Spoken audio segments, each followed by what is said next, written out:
Hi అండి. ఇప్పుడు మనము ఎప్పుడు చేసుకునే సాంబార్ కాకుండా గోంగూర సాంబార్ చేసుకుందామా. టేస్ట్ అయితే చాలా బాగుంది.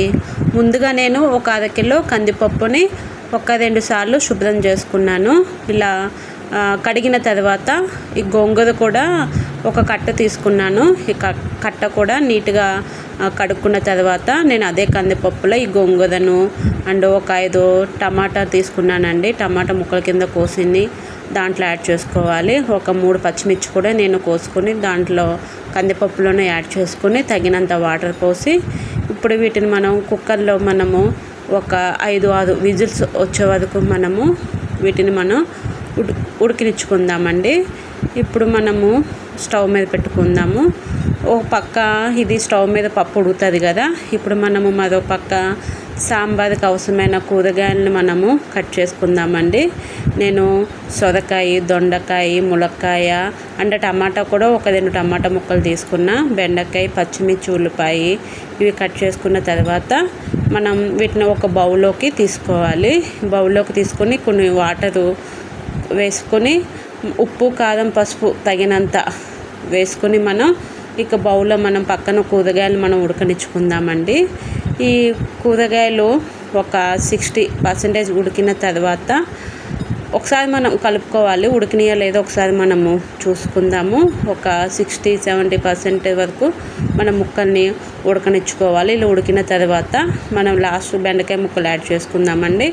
ముందుగా బెండకాయ ముక్కలు యాడ్ చేయడం వల్ల బెండకాయలు మొత్తము చితికిపోతాయి కాబట్టి లాస్ట్ మూమెంట్లో మనం బెండకాయలు వేసుకుందాము.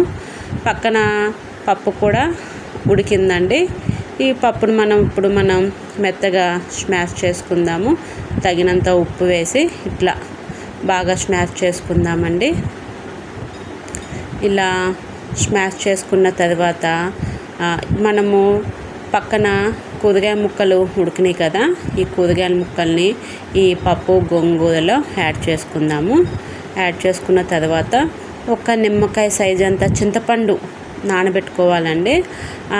ఆ చింతపండు రసం కూడా మనం పోసుకోవాలి. ఎందుకంటే ఆల్రెడీ మనం టమాటా వేసుకున్నాము అండ్ గోంగూర కూడా పుల్లగా ఉంటుంది కాబట్టి ఈ చింతపండు మనం ఎక్కువ వేయట్లేదండి. ఒక చిన్న నిమ్మకాయ సైజు అంత చింతపండు రసమే నేను వేసానండి.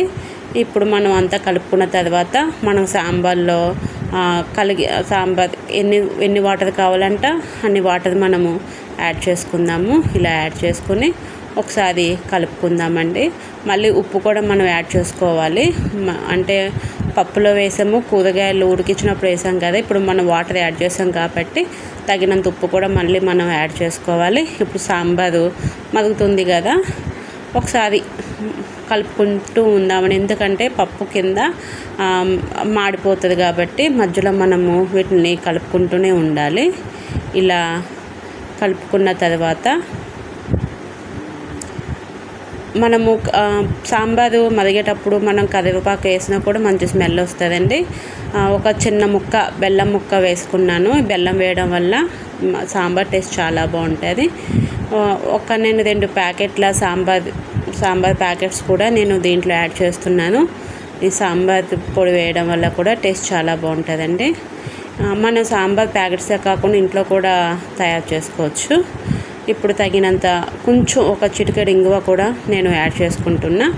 ఇవన్నీ మరిగేటప్పుడు నేను యాడ్ చేస్తున్నానండి. ఒకసారి మళ్ళీ మనము కలుపుకుందాము.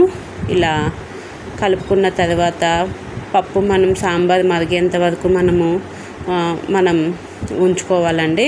బాగా మరగబెట్టుకోవాలి. ఈ మరుగుతున్నప్పుడు మనం పక్కన తాలింపు వేసుకుందాము. ఒక కడాయి పెట్టుకుని అందులో తగినంత ఆయిల్ పోసుకొని ముందుగా వెల్లుల్ని మనము చిటపట అయ్యేలాగా మనము ఇట్లా వేపుకోవాలి. ఇట్లా వేగిన తర్వాత ఎండుమిర్చి, జీలకర్ర, ఆవాలు, కొన్ని మెంతులు, కరివేపాకు వేసి మనము కలుపుకుందామండి. ఒక మీడియం మంట మీద వీటిని మనము వేపుకుందాము. ఇవి ఎంత వేగితే సాంబార్ అంత బాగుంటుందండి. ఇష్టమైన వాళ్ళు ఈ తాలింపులో మనము అల్లం వెల్లుల్లి పేస్ట్ కూడా యాడ్ చేసుకోవచ్చు. నేనైతే యాడ్ చేయలేదు. ఇప్పుడు మనం దీన్ని సాంబార్లో పోద్దామండి. సాంబార్లో ఈ తాలింపు వేసేద్దాము. ఇట్లా వేసిన తర్వాత మనము సాంబారు మరుగుతుంది కదండి, ఇట్లా వేసుకున్న తర్వాత సాంబార్ మరిగేటప్పుడు కూడా మనము కొత్తిమీర యాడ్ చేసుకుందామండి. మరిగేటప్పుడు కొత్తిమీర యాడ్ చేసుకోవాలి. అంతేనండి, గోంగూర సాంబార్ రెడీ. టేస్ట్ అయితే చాలా బాగుందండి. ఒకసారి మీరు కూడా ఇలా ట్రై చేయండి. రొటీన్ లాగా ఇప్పుడు మనం సాంబార్ కాకుండా ఇట్లా రొటీన్గా మనం కూడా చేసుకోవచ్చు. నా ఛానల్ షేర్ చేయండి, లైక్ చేయండి, సబ్స్క్రైబ్ చేయండి.